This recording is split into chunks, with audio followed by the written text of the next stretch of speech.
You spoke of people being rich and very, very rich. It seems to me there's a difference between being rich and being wealthy. I assume you consider yourself to be both. Which is the more important to you? Well, I think we may ask you to define, I don't want to sound like President Clinton here too much, but we may ask you, if you'd really define the rich and wealthy so that I get the distinction, then I think we can give you a better answer on it. Well, in my mind, being rich is having an awful lot of money. Mm-hmm. Being very, very rich is having even more. And being wealthy doesn't necessarily equate to having a lot of money. But what does it equate to then? I just want I think I know what you mean, but I still want you to clear it up before I give you an answer on it.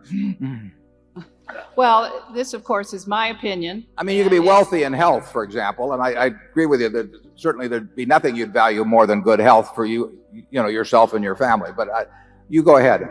Well, I believe you're starting to get it. Mm-hmm. Have patience. No, there's no question about it. I mean, the money makes very little difference after a moderate level. I tell this to college students that I talk to. I mean, they are basically living about the same life I'm living. We eat the same foods. I mean, that I can guarantee you. And there's no important difference in our dress. There's no important difference at all in the car we drive. There's no difference in the television set that we sit there and watch the Super Bowl on or anything of the sort. There's really no difference in they've got air conditioning in summer and I got air conditioning. They got heat in winter, and almost everything.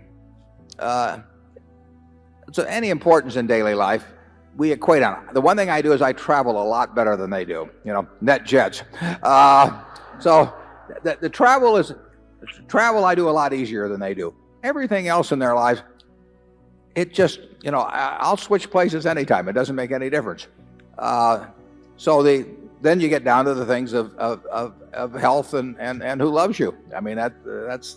If you have a minimum level you want to have enough so that you eat 3 times a day and that you sleep in reasonably comfortable surroundings and so on. But everybody in this room has that, and yet some of the people, by the definition that you've given, are obviously much more wealthy than others, and it's not measured by their net worth if you define it that way. And I don't disagree with that definition. I might not use the term wealth in describing it, but I'd certainly maybe call it well-being or something of the sort. Charlie? Sure, there are a lot of things in life way more important than wealth. All that said, some people do get confused. I play golf with a man. He says, "What good is health? You can't buy money with it." Did I ever tell you about Charlie's twin brother that he golfs a lot with? No, I'll take health anytime, incidentally. Yeah. So will I. No, the important thing, even in your work, is to an extreme extent, it seems to me, is who you do it with. I mean, you can have, if you're going to spend 8 hours a day working, the most important thing isn't how much money you make. It's how you feel during those 8 hours in terms of the people you're interacting with and how interesting what you're doing is and all of that. Well, I consider myself incredibly lucky in that respect. I can't think of anything I'd rather do, and I can't think of any group of people I'd rather do it with. And if you asked me to trade away a very significant percentage of my net worth, either for some extra years or being able to do during those years what I want to do, I'd do it in a second.